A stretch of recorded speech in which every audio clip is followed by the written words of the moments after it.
खबरनामे में एक बार फिर आपका इस्तकबाल है। बाराबंकी सड़क हादसे में मरने वालों की तादाद बढ़कर 8 हो गई है। हादसे में जख्मी हुए अफराद में 3 की हालत नाजुक है। उन्हें इलाज के लिए लखनऊ ट्रामा सेंटर मुंतकिल किया गया है। पूर्वांचल एक्सप्रेस वे पर यह हादसा लूनी कटरा इलाके में हुआ है। बस सीतामढ़ी से दिल्ली जा रही थी।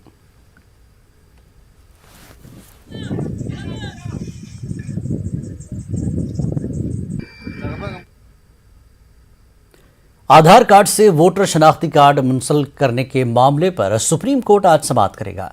आधार से वोटर शनाख्ती कार्ड को जोड़ने के लिए इंतखाबी कानून में की गई तरमीम के खिलाफ कांग्रेस लीडर रणदीप सिंह सुरजेवाला ने अदालत में अर्जी दाखिल की है। उन्होंने इस इक़दाम को गैर आईनी करार दिया है। उन्होंने इसे राजदारी के बुनियादी हक की खिलाफ वर्जी भी बताया है। इस अर्जी पर जस्टिस DY चंद्रचूड़ और जस्टिस AS बोपन्ना की बेंच समाअत करेगी।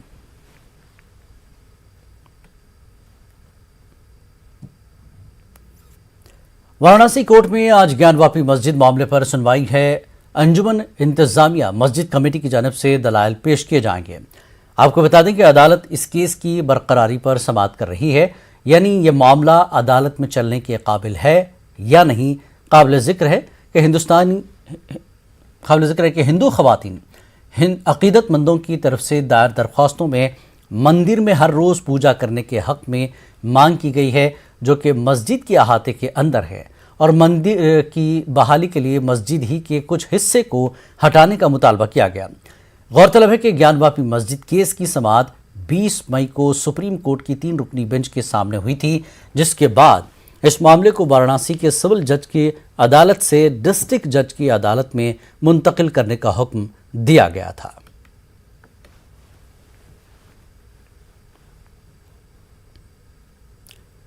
मथुरा शाही ईदगाह तनाज़े पर आज से अदालत में रोजाना की बुनियाद पर समाअत होगी। हिंदू फरीक ने अदालत से सबसे पहले कमिश्नर से ईदगाह का सर्वे कराने का मुतालबा किया है, जबकि ज़राए के मुताबिक इस मामले में शाही मस्जिद के सेक्रेटरी एडवोकेट तनवीर अहमद ने बताया कि वह अदालत को केस के कमज़ोर नुकात से आगाह करेंगे।